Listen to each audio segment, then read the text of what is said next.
lots of projects together, non-game projects, before we made Dear Esther. And I think the thing that links all of the projects that we've worked on together is that idea of hidden stories and layers of stories. And one of the things I wanted to do with the music was to embed hidden little hints and stories into it. So the music that you hear here has Morse code, and the Morse code is spelling out the word Esther. And I really, really liked this concept of that some people would understand that it was Morse code and try and figure out what it was saying. It also provided a really interesting rhythmical dynamic. And yeah, it's just about these ideas of hidden stories and layers, but it also starts to emphasise the obsessional nature, I think, of the story in Dear Esther. It's probably the level which has changed most from the original mod. I think it's much, much bigger than the final level in the mod. And one of the major changes in there is in the original mod, the whole side of the cliff face was covered in painting and writing, and a lot of that moved inside to that corridor in the caves where it's really obsessionally painted on. And it was really, we spent so long on that because we were trying to get it looking right, because it's one of those really interesting examples where I loved the image and the idea that you've got this guy painting the entire side of a mountain with words and symbols and things. But it was really interesting, when it went into the rebuild, it just never worked. And I think it was because the environment was so crude in the mod that those symbols and that painting became the focus of the level. And it changed the feeling of the level completely, when actually that just wasn't something we could realise in any way, that not even technically, but just didn't artistically look and feel right. And I think probably sort of retrospectively looking back on it, that's about the sort of... I think one of the most fascinating things for me about planning this director's commentary has been that in previous years, when all the three of us have talked about Dear Esther, we've talked about the interpretation of the player, but actually going through this together, post having made it, we're still surprising each other. Yeah, and I think that's really, really interesting for me, because it shows that we left interpretation for each other and that we trusted each other actually just to get on with it.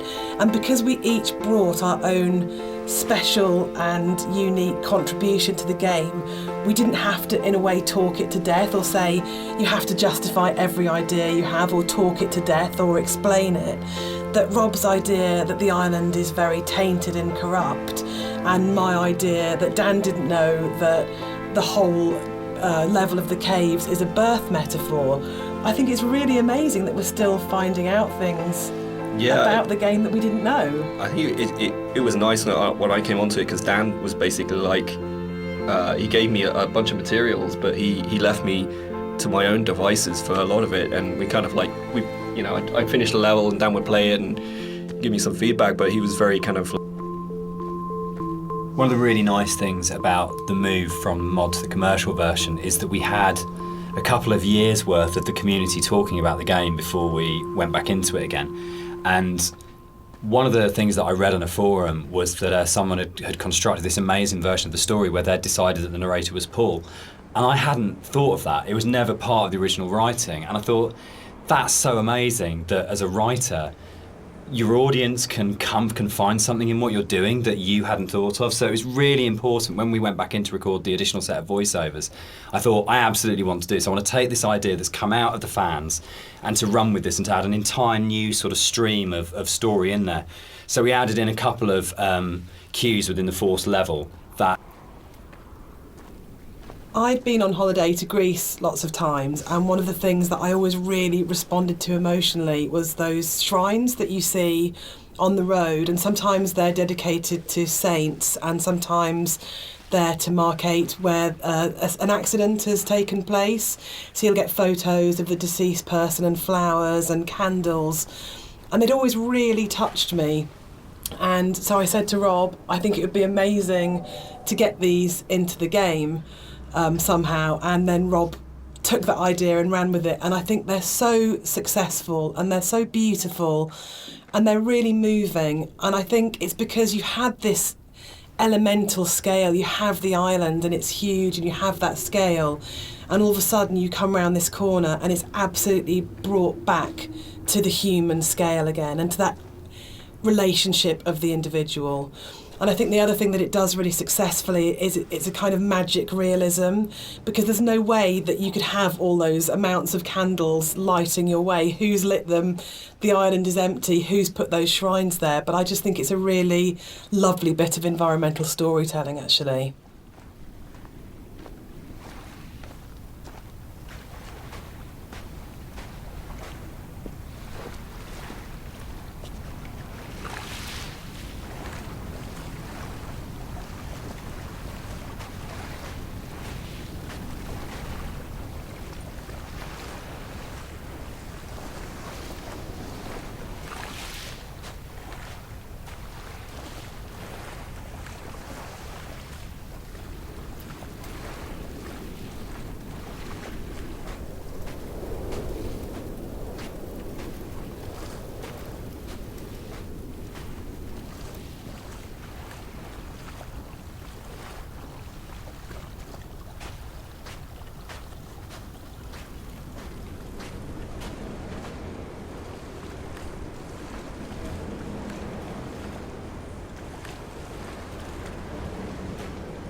What's fascinating to me, Dan, is that you're an atheist, but each of the 3 games that we've made are so strongly about religion, either the language or taking allegories and stories.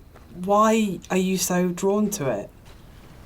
I think I'm really interested in people and the stories that make up people. And I think there is like in the Bible, like most kind of religious texts, it's not about what it is, it's about what is behind what it is, and that's what you're really getting to, is the idea of the sort of the parable or the metaphor. And it really felt like, particularly with Paul on the road to Damascus, is a story that many people know and we can understand, and it's about redemption and consequence and guilt and transformation and who you really are and what. Is Dear Esther a depressing game or a hopeful game? For me, it's kind of like a mix of both, really. I think, like, my interpretation is kind of like, I always feel like kind of depressed when I think about the kind of turmoil that this guy's been going through for God knows how long, and the kind of environment he's been in, and, you know, all these events surrounding his story. But for me, I always feel like a little bit hopeful at the end. You know, like the conclusion just feels like a relief, and like this is kind of all ended in some way. What do you think, Jess? I think it's a game about acceptance, and I really like that. And I think it's telling that a lot of people with mental health issues have responded really positively to the game, and we get a lot of emails and letters from those people saying that it's helped them through a really difficult time. And for me, that's because... So, Dear Esther is the first walking simulator. How do you feel about Walking Simulator? You know what, I think I took offence to it when it first became a thing, but you know, I think actually I don't mind it so much now. I think the fact that we have kind of taken ownership over it, like that genre has been kind of made our own by not just our game, but like a bunch of different games have kind of embraced it. I don't know, what do you guys think? I'm still really confused about the need to categorise in games, probably more than any other creative industry, and I think it shows that games have a long way to come in terms of how we describe an experience. So I do agree with Rob that it's really positive that there's a bit of an illusion of simplicity with games like Dear Esther that people kind of assume, because there's not a lot of mechanics and there's not much going on in that sense, that they're easy to make. And I think actually it's kind of the opposite in a way, that because they're so simple, everything is exposed and everything has to be exceptionally good for it to work, because you're carrying a player's experience on a fairly sparse, minimal kind of framework.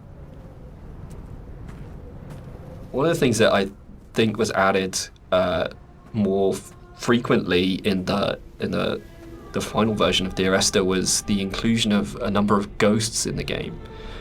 These are not like ghosts that you'd see in a normal horror game. They're just very loose silhouettes that you'll see around the island, usually like quite a distance off, or just kind of somewhere that you'd barely see it out the corner of your eye. I think this is a good example of where it's kind of really in your face. And these are kind of just something that we put in to kind of not just bring some unreal elements to the island, but something supernatural as well, something that's kind of beyond. The overlook, the point about this to me is that it's probably the voiceover in the game that kind of sums up the whole story and the experience. It's almost like a recap of everything that's gone before you start the final climb. And you know it's that pause before you're going to start the final climb and before the game's kind of builds to a climax. But you can also see the whole level, and it's like the idea that you are standing looking down on your own journey, a bit like the idea of your life flashing before your eyes, or sort of like seeing your body but having an out-of-body experience at the moment of death. And it was really designed to try and get that feeling as the player that you stop and you take stock of everything, and there's a bit of a sense of there's no going back. You take a breath and now it finishes. And I really wanted to kind of achieve that sort of sense, and I think we did. I think it really came together here, that you got that sense of going, right, now this ends and now I move forwards to it.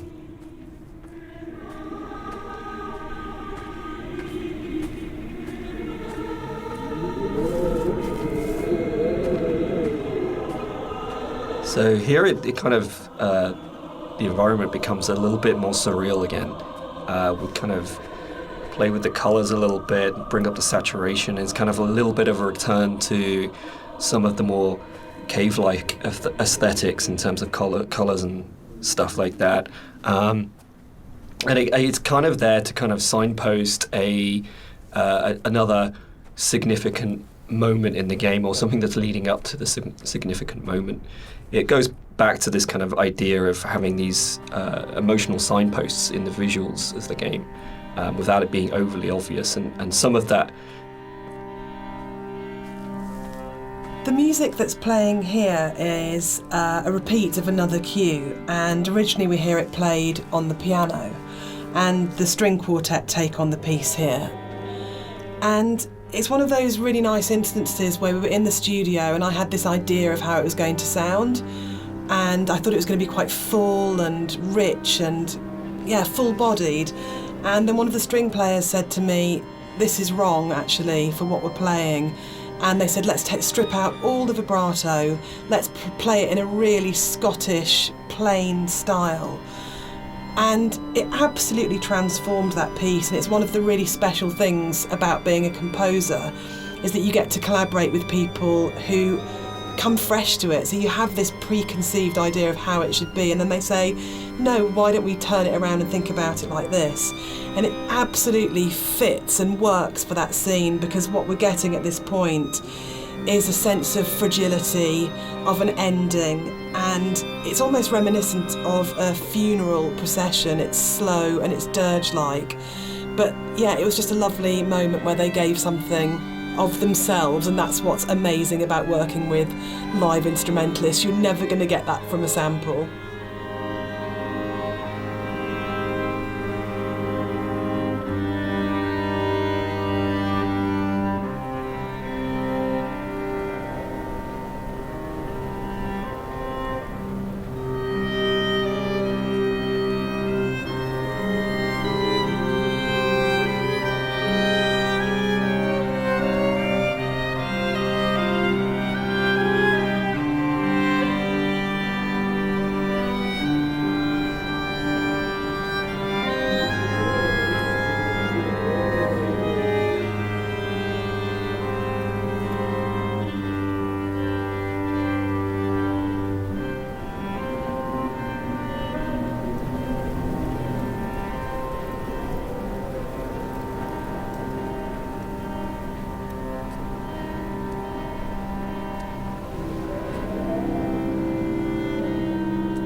It was possible that this last section of the game could have felt quite laborious and forced because it's two long zigzagging paths that just go up, and there was a real importance to getting it right, and quite a lot of work went into it. I think at this point for me, you probably as a player understand that the narrator's going to die at the end and that this is it, and that unlike where the rest of the island, there's this sense of this could just keep going on forever and ever and ever, and you're going to keep the motif of come back. But I think when you set on this path, we really wanted to have that sense of this is it, this is the last time you. With the climb being quite a poignant moment of the game overall and of the story, it was quite a difficult task to try and make that climb still interesting and not too laborious, because it's kind of this zigzag up there with nothing really. There's no real environment. You just kind of have the sea on one side and the cliff face on the other. So there was quite a lot of work that went into kind of building up this feeling of tension as you're rising and kind of making this moment as poignant as possible while still making it interesting. So a lot of effort was put into building up this weather, building up the winds and the swaying of the grass and kind of the volume of the soundscapes and everything mixing together with the music, and just kind of visually really trying to make this a tense moment. And I think it's hopefully been pulled off all right. And you'll notice when you get to the top, this kind of tension dies, and that's very purposeful. You'll see no more wind. It's just kind of like a symbolic thing where you're coming to the last moment, the point of no return, and that's been very deliberately designed that way.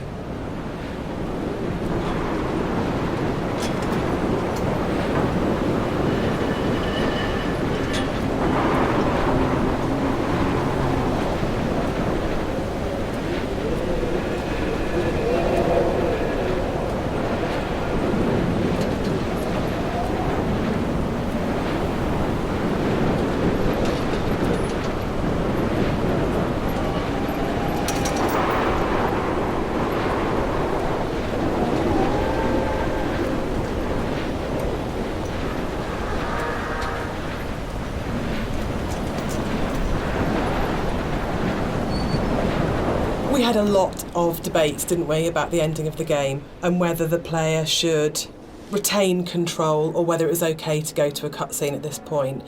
I personally don't mind it. I actually actively like it because I think it works really well as a metaphor for loss of control at that point. Dan, I know you're not as keen. Yeah, I'm not. I would have loved the player not to have had control taken away from them, but to me it was a balance between two evils: the evil of having a cutscene and the evil of the player accidentally falling off the ladder halfway up and destroying the ending.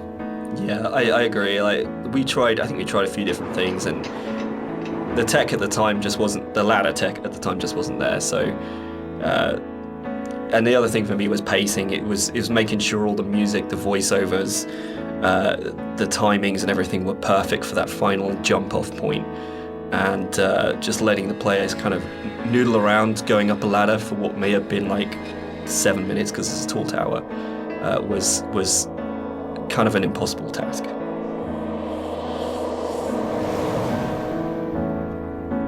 One of the things that I enjoyed the most on working on Dear Esther was Rob's beautiful visuals were so inspiring, but Dan's words are always so amazing to write to. I think that's where we start as a partnership.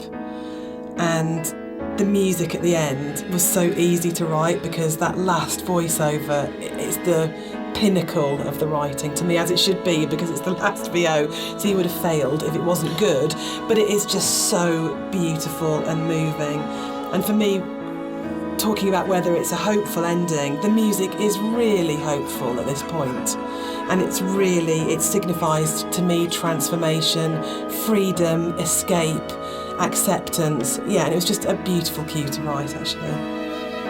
I don't know, I can't remember quite where it came from in the mod, but the moment when we went, or we could put the bird in there and you could see the bird's shadow, and actually it turned from being kind of like a straightforward literal suicide into a metaphorical, or to my mind, kind of like, I always really believe the narrator did turn into a bird just before they hit the ground, and that was really important. I think it's probably the strongest ending in any of our games so far. But yeah, I'm very proud of the way everything came together in that last section. Yeah, I think it's the bird thing is particularly interesting because I think it was in the original mod, but the timings and everything were just all off, and you never really saw the seagull. Yeah, at least the shadow as well. It was all kind of like a little bit broken. And I remember when we went back in, I made a real effort to try and get that shadow just out of the center of the view, so you kind of have this hint of something happening, and I think you can hear the sound of a seagull flapping its wings. It's like very subtle, but like I say, I kind of really like the way that came together. It kind of it's very like say it's kind of like a release, but at the same time there's still this kind of ambiguity there that's kind of beautiful. And I'm really proud that I got the monitor in at the end for an ending of, it goes into the hospital monitor signifying the flat line. And I think it's one of those moments where you never want to be so clever that people notice it and it takes them out of the moment, but it just flows in through the music, and it just feels like everything comes together at that last point. That last VO, Rob's amazing visuals and the music, and it feels like a really, really strong and beautiful ending. And then in the last second, Nigel Carrington's delivery of just those two words have come back, where he just pitch perfect. Yeah.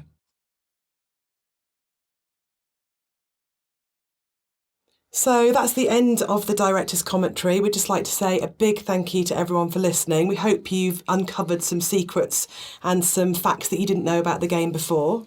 We'd also like to say a huge thank you for buying the game, and for all our fans who've been behind us and been behind the game and have kept it alive all these years. It's a real privilege that it's still out there, still such a title that people love so much. Yeah, and we're really looking forward to the future and what we can create coming up next. Thanks for listening. Cheers. Bye.